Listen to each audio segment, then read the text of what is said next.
গুরুর চরণে প্রণাম জানিয়ে শুরু করছি ভাগবত কথা। রাবণ বিশ্ব ব্রহ্মাণ্ডে রাবণের মতো শিবভক্ত খুব বিরল। তো তিনি এত বড় ভক্ত হয়েও নিজেকে রক্ষা করতে পারেনি, কারণ অধর্মের পথে সে হেঁটেছিল।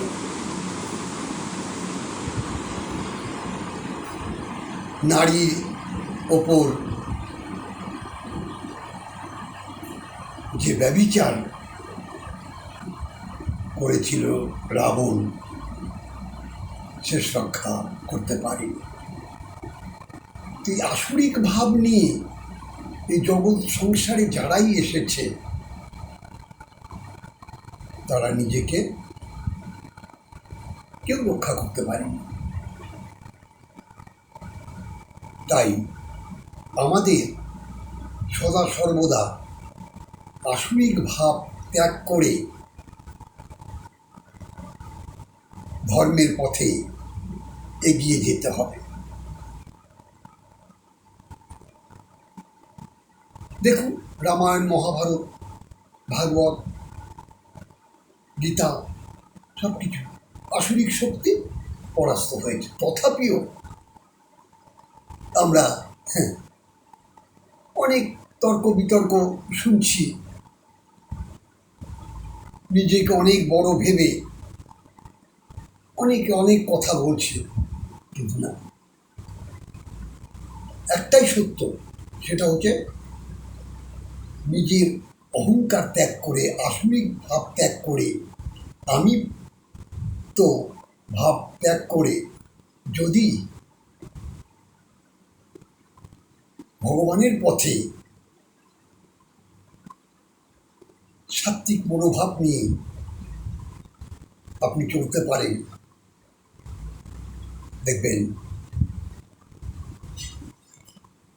আপনার মতো ভক্ত এই জগৎ সংসারে বিরল হবে। কারণ ভগবান আসরিক ভাবকে কখনোই পছন্দ করেন না। অসুররা যুগে যুগে পরাস্ত হয়েছে। কদিন বাদেই দুর্গাপুজো, দেখুন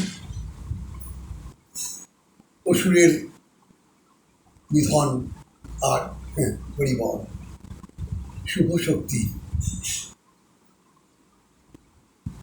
আবির্ভাব আর অশুভ শক্তির পরাজয়, এটাই চিরসত্য। জয় রাধে, জয় নিতাই। আপনারা ভালো থাকুন আর প্রেমানন্দে হরিনাম জপ করুন, রাধা নাম জপ করুন। দেখবেন আপনার মতো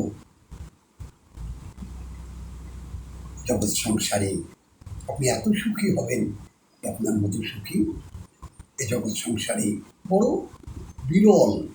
জয় রাধে, জয় নিতাই। ভালো থাকুন, মঙ্গলে থাকুন।